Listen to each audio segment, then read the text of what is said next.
शक्ति films. न बनी अंबानी जी जानो तो स्वभावानी जी के झूठो के फैलता नी रउआ न ले कुछ बानी जी धरी न जबरी कलाई साफ साफ बतियाई माल पता न दिया। अरे मुँह खोल के मांगा मुँह मांगा जानू दा ए ब्यास मान न जा। अरे फेंकू हो या औरी देहब कुछ ही न। क्या दीजिएगा?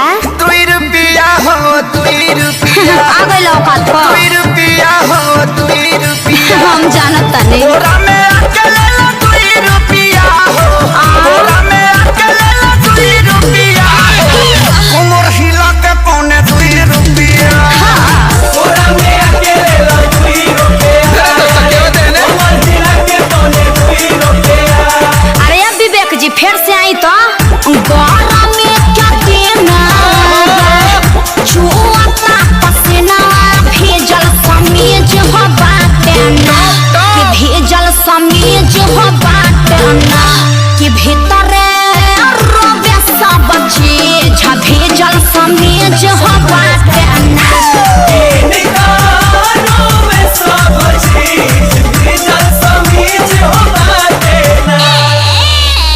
सुनले बानी तहरता बहुते हो खता कमाई हो 1000-2000 जे दे देब तोहरो न कुछ घट जाई हो। जवानी अथनी पकैले बाडू कांडी बोला काहे अतना हाई बजट के करे लूटी। अरे बोला भैया जान भैया हमर होवे हाँ तो फ्री में मजा लेबा छोड़ी हमार अब पीछा लेब न परीक्षा तनी दूरी बनाई।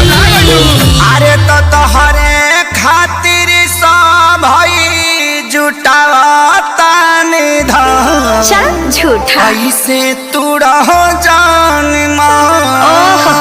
अरे होई पगली के पाछा पगली झरब का ब्यास। हाँ तो तहार कहे भभाता 2 रुपया हो 2 रुपया का 2 रुपया हो 2 रुपया बोरा में अकेले 2 रुपया बोरा में अकेले 2 रुपया महिला के पौने 2 रुपया बोरा में अकेले 2 रुपया महिला के पौने 2 रुपया। तू लोग कीप साइलेंट रहब लोग कि ना काहे खातिर अपना कमाइला एगो झुमका बना पेन्हाइला जीवन बीमा तोहरो कराई सब बेनाई। हाँ तो एगो हाई हिल के सैंडल किनवा दलो सुननी हरोडा नली गली क्या ठीका तोहरो तक तने चले हो ठीक सुन लिया। त कंजूस क्या कैले तू बाड़ा रुपया करोड़ों बा भले हो। अजय अचल संपत्ति हमर बुतुराज सुन करे जय कबेर हमरो बना दो मिजान सुन सुगीना त जीवन भर बैठी के छिलबू पिया। अच्छा अखिलेश खेसारी है ने आई आकाश श्याम क्या बोलाई रात भगाना गवाई शहर तक बाजेला। अरे धन धन्य कैलू दिल से बाटे धन्यवाद वेलकम जादव जी। रह जीवन भर जिया जिया मजनू के सारू तू तो देखे में लागत तारा का? फारू बेबी फारू बजट बढ़ाओ बैगनो बेच दे